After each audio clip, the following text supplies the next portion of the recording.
रत्नागिरी जिल्ह्यात मुसळधार पावसामुळे जनजीवनासह वाहतुकीवर देखील मोठा परिणाम झालाय। खेड तालुक्यातील बोरघर गावानजीक नदीच्या पुराचे पाणी थेट मुंबई गोवा महामार्गावर आल्याने मध्यरात्रीपासून महामार्गावरील वाहतूक पूर्णपणे ठप्प झाली आहे। त्यामुळे महामार्गाच्या दोन्ही बाजूंना वाहनांच्या लांब रांगा लागल्या असून अनेक प्रवाशांना मोठ्या गैरसोयीचा सामना करावा लागतोय।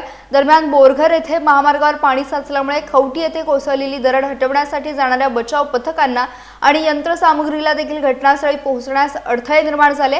परिणामी बचाव आणि मदत कार्याच्या गतीवर परिणाम झाला असून महामार्ग पूर्ववत सुरू होण्यास आणखी विलंब होण्याची शक्यता व्यक्त केली जाते। परिस्थितीवर संबंधित यंत्रणांचे लक्ष असून पाण्याची पातळी कमी झाल्यानंतरच पुढील कामांना वेग मिळण्याची अपेक्षा व्यक्त होते। आम्हाला इथं आता मदतीची गरज आहे। आम्ही अडकलो आहोत। त्यांना असं वाटलं की आता म्हणजे चालू होईल की नाही माहिती नाही। 200 मीटर 200 ते 250 मीटर पलीकडच्या साईडने आता काम चालू केलं आहे। आपल्याला रायगड हद्दीतून लवकर मदत मिळाली।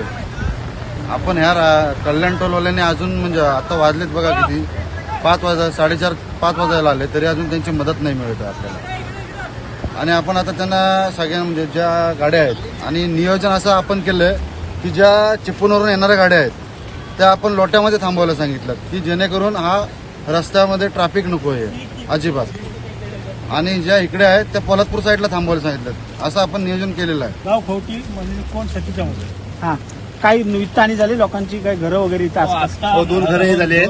2 घरांच्या मध्ये 2 घरं झाले। गुरं अडकले, ती गुरं आम्ही काढतोय तिथं कोण बघा पाहिजे तिथं। आणि 2 घरं जी नुकसान भरपूर झालेली आहे आणि प्लस पलीकडे काय झाले ते आम्हाला काय अजून माहिती नाही अजून आम्हाला। पलीकडे पण झाले। कशामुळे दरड कोसळल्या ठिकाणी ते काय सांगू शकत नाही। रात्री 1:30च्या दरम्यान घसरलेली आहे 1 वाजता।